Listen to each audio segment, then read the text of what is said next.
I think what a lot of people don't appreciate is the massive abundance and diversity of these molecules in our blood at all times. So there's roughly 100 trillion antibody molecules in every drop of blood, and they really store the information from all of our prior immune responses, going back to your vaccinations in childhood. Are you looking for free tools that accelerate your business? Try self-implementing Summit OS, the ultimate business operating system.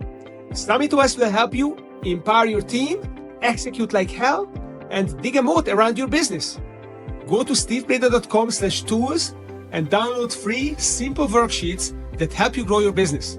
Alternatively, get matched with a Summit OS guide and take your business straight to the top of the mountain.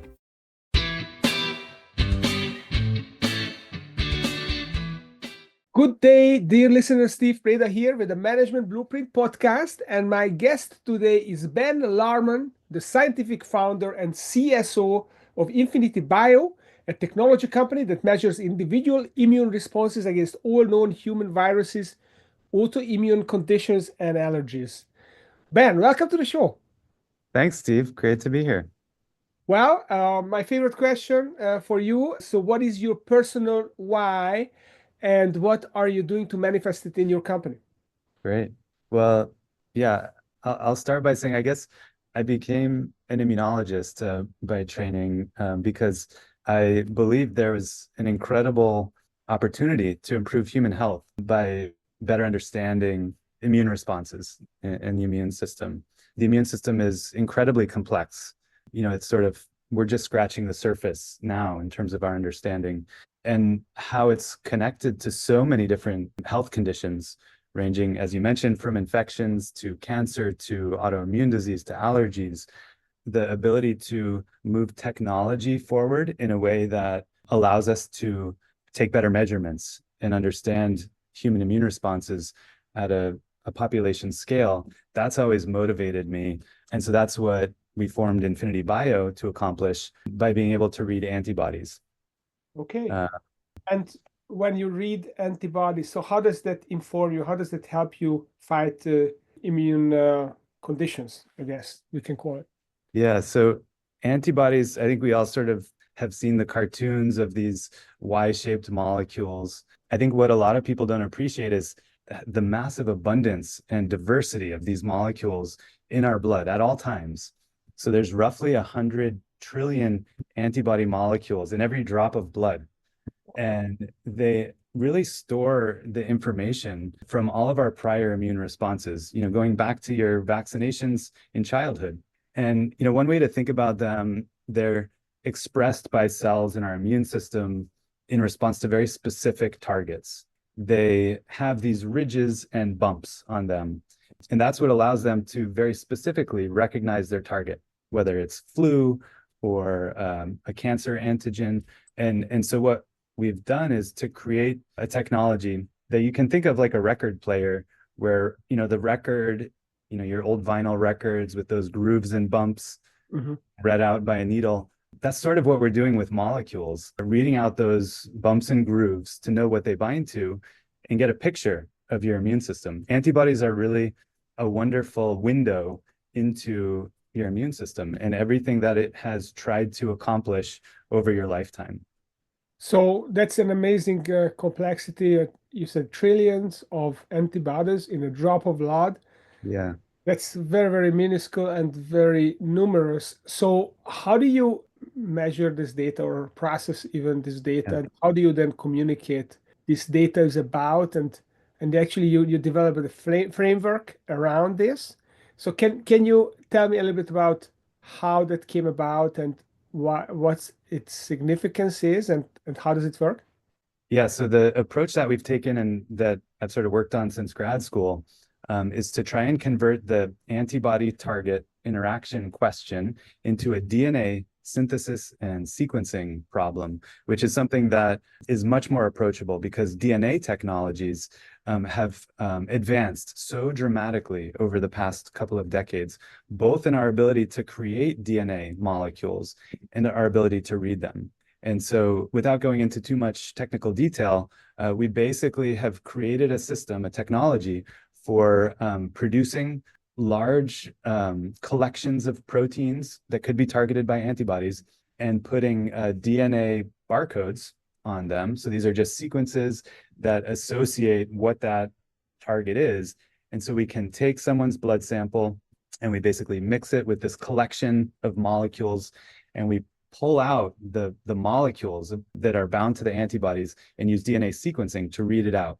It allows us to take advantage of those advances in DNA technologies to measure all the different things that someone's antibodies bind to. And so just to give you a sense for the scope of a particular test that we offer at Infinity Bio for all the viruses, as you mentioned, we test antibodies against about 285,000 different viral targets. These are proteins, fragments of proteins that are associated with all the viruses known to infect humans. And so for each sample, we get a result that says, okay, these are the proteins that are recognized by that sample's antibodies, and these are the proteins that are not recognized by that person's antibodies. So at the basic level, we're generating sort of like a report for each sample. We typically work with investigators who have sets of samples, some from individuals with a particular disease, for instance, like type 1 diabetes, and a set of samples from individuals that don't have that. And they would like to know what is the difference between these groups of individuals in terms of which viruses they've been infected with, and maybe to an even more detailed level, during those infections, what were the specific targets of those antibodies? And by comparing the groups, we could identify things that may actually be mechanistically, causally associated with the ultimate disease that these individuals developed.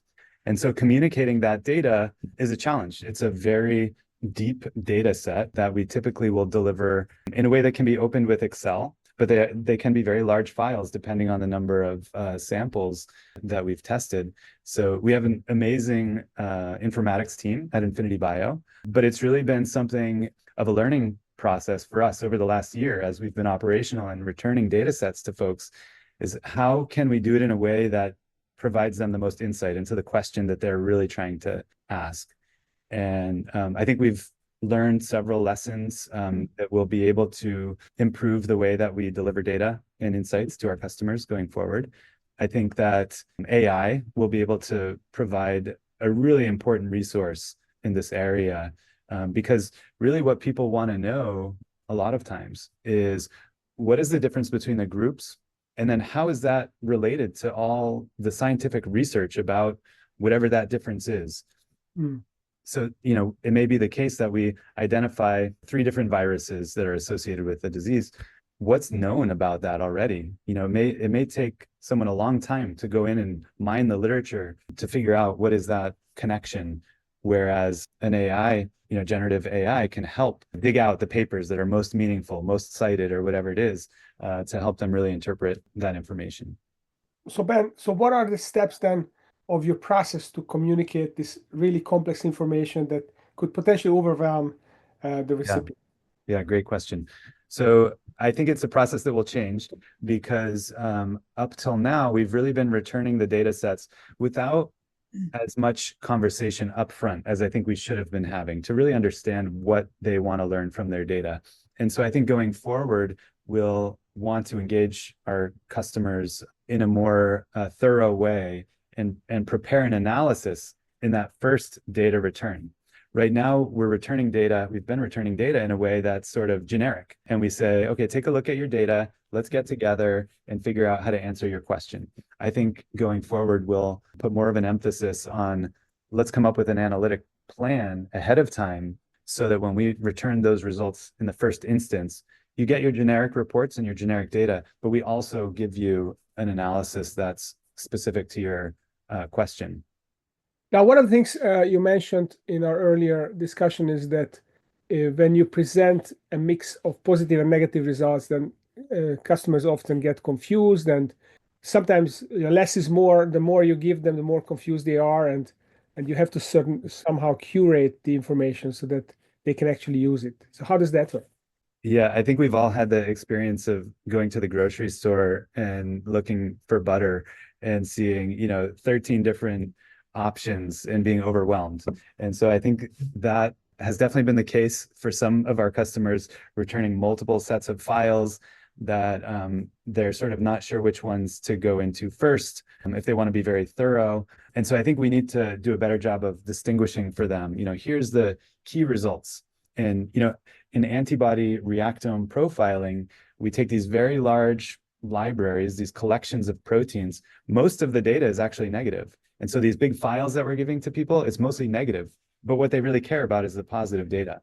And so I think we'll be doing a better job of integrating that positive data across the different service offerings, because sometimes people will combine services, for certain projects. So I think we'll just be doing a better job of distilling down, the positive data that provides, the most insight, and separating out, making it available to them, the data that can potentially lead to rabbit holes, but making it harder or less easy for people to accidentally start going down rabbit holes, doing their best job to understand complex data. So you are doing this research, you're providing data, and other companies, I guess they use this data to create medical solutions or drugs. Yeah. What do you see is the future? How is AI going to change this whole process, and how is it going to make it more efficient? Yeah. Yeah, so there's an enormous potential for integrating this kind of data with other types of these high throughput technologies that are often referred to as omics technologies. Most people are familiar with genomics, sort of DNA sequencing, of genomes, and looking for associations between the inherited genes and a disease risk or something like that. And so there's genomics, but there's also proteomics, metabolomics, there's the microbiome, and more large studies are involving these types of omics data and integrating across them to extract the insight, the mechanistic insight. That's a huge opportunity, I think, for AI to assist the statisticians and the biologists that are currently doing that research. A lot of that research is being done in academia. A lot of that research is being done at pharmaceutical companies. And this is how, the next generation of drugs, I think, are going to be discovered and, tested in populations where these measurements are made. So different archetypes of responders and non-responders will be better understood. I think that's certainly going to be true about the immune system. We already know many drugs can stimulate an autoimmune response. Many drugs rely on stimulating an immune response to a cancer in order for them to work. And so really getting a better understanding of the immune system in conjunction with all these other omics is really going to be transformative for biomedical research, and incorporating AI to integrate those analyses with the scientific literature, I think is going to be a critical element of that going forward. Yeah, it's really fascinating how the immune system can be stimulated to overcome certain illnesses. Because when I was a child, and even maybe up until recently, I thought that the drugs were actually overcoming the disease. But more and more, what I understand is that the drugs are not overcoming anything. The drugs are just helping the immune system overcome the disease. So it's a fascinating subject. Now, I talked about different omics, and your area you mentioned is the antibody reactomics. Yeah. So, is this the science of how the immune system reacts to certain inputs? What is it about? Exactly. Yeah. So, we have these very complex repertoires, molecular portfolios of antibodies that we all carry around with us. And the antibody reactomics is really an attempt to extract as much of that information as we can. It's using the record player to read out the targets of those antibodies. So it's referred to as an antibody reactivity. When an antibody binds to something, its true target. And so the reactome is the set of all those potential reactivities that we carry in our blood. And so we're trying to capture that information as comprehensively and as accurately as we can. So, how does DNA sequencing comes into the picture? And you mentioned in our earlier conversation that it's the new gold for healthcare technologies. So, why is DNA sequencing so important, and how does it help? There has been so much incentive to advance the ability to read DNA.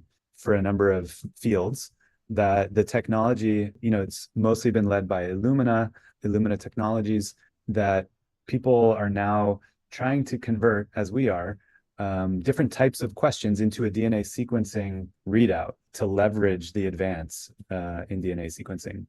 And so there's just so many different technologies now. Many of them have there's sort of a hyphen and then SEQ, seq. There's RNA-seq, DNA-seq, and there's single-cell RNA-seq, and all these different seqs out there now that are just giving an incredible wealth of information to researchers. And it sort of is all riding on the back of this wave of DNA sequencing technologies. What is your exact approach to leveraging these technologies? What is unique about Infinity Bio that you do that helps other companies? Yeah. So the uniqueness at Infinity Bio is basically the way that we create this reagent, this collection of proteins and DNA barcodes. We use a technology called MIPSA for molecular indexing of proteins by self-assembly. And it's the self-assembly part that makes it super efficient. So as an example, I mentioned the viral service that we do, 285,000 peptides. To make each of those individually DNA barcoded would be not feasible, or at least not economically feasible. So what we do is use self-assembly. In a single reaction, we do a process that allows these protein fragments to barcode themselves. And so everything is just happening in one tube, and then we can use that reagent to test individual samples. So it's the efficiency with which we make that library, that collection of proteins, that allows us to do it in a high throughput testing format, and to be able to do it at a cost that's actually enables researchers to test a lot of samples. Because one of the key things about human immune systems is that they're so different. Even identical twins have very different immune response profiles. And so to get at a true disease association, you need to test large numbers of individuals. And so the efficiency with which we can make this material and use it for testing is actually the core special sauce at Infinity Bio. Wow. So how did you guys come up with this idea? It sounds so esoteric for a layperson. Well, what was the process of stumbling upon this idea or developing this approach, this concept? It's been a natural evolution, attempts to read the antibody repertoire using different approaches. And the approach before this, I worked on as a graduate student, and that interestingly uses, they're called bacteriophage. They're basically viruses that infect bacteria to connect the DNA. So it's, again, using DNA barcoding, DNA attaching to proteins. But we were using this virus system to attach the DNA to the protein fragment. And that had some great advances over all the previous technologies, but had some important limitations. And so MIPSA was the next step to overcome those limitations and really bring to market for the first time a really reliable solution that could be affordable for running large numbers of samples and provide proteins in a way that antibodies naturally recognize them in solution. So there's several sort of step function advances that allowed us to bring this to market. Okay. So we are getting close to the end, and I'd like to ask you the question what is the most important question that a biotech entrepreneur should be asking themselves? That's a tough one. I guess, telling the story is so important, and building the team around that story is so important. So I think that the entrepreneur really needs to ask themselves, are they ready to tell the story? And you can never be too ready, I guess. So talking to people who have different perspectives is so important, and telling your story and refining your story, and then asking yourself, are you ready to take the leap? Because it is not for the faint of heart to do a startup company. Once you are ready, do you have the right team with you? Are you able to rally a team around you that is going to be as passionate as you are, as resilient to the setbacks that you're definitely going to experience? But I do think it is the most rewarding thing that you can do, is to start a business or make a discovery that advances human health. Yeah, I agree. What is the challenge in telling that story? You explained this with some hesitation that you said that you have to be ready, you're never quite ready. So is this about having to show conviction for something that is uncertain, or what is it that makes it difficult to tell that story? So every story will have its own unique challenges. For us, there's not been as much advance in this area. And so in telling our story, we have to do a lot of education as well to convince the audience that this is a worthwhile pursuit. When you drink your own Kool-Aid, you can oftentimes take that for granted. Of course, we have this beautiful solution for reading antibodies, but if the audience is not already convinced that you need to read antibodies, then you're not going to win over that audience. So I think you really need to understand your audience and how to tell your story to be heard. I totally relate to this because just this past year, I started going to trade shows and exhibiting my company with a booth, and I thought that the biggest benefit was going to be the number of clients I find in these trade shows, but actually it was different. It was being able to refine the story, being able to articulate it, because I had so many interactions with people, so many times I explained in a simple way what it is I do, that I managed to refine the message, and it actually became a lot more attractive. So I really resonate with this thought. And luckily, my business is a lot less complex than yours. It's easier to get to the story, but still, it was a struggle. So thank you for coming on the show. So Ben Larman, the scientific founder and CFSO, chief. What's CSO stand for? Chief Scientific Officer. Chief Scientific Officer, of course, of Infinity Bio, a technology company that measures individual immune responses against all known human viruses, autoimmune diseases, and allergies. So thanks for doing what you do. Thanks for coming on the show. If people would like to learn more, where should they go, and how can they find you? You can always go to infinitybio.com or send me an email through the website or my Johns Hopkins email, hlarman1@jhmi.edu. Okay, super easy. We'll put it in the show notes so people can pick it up. Thanks for coming, and thank you for listening.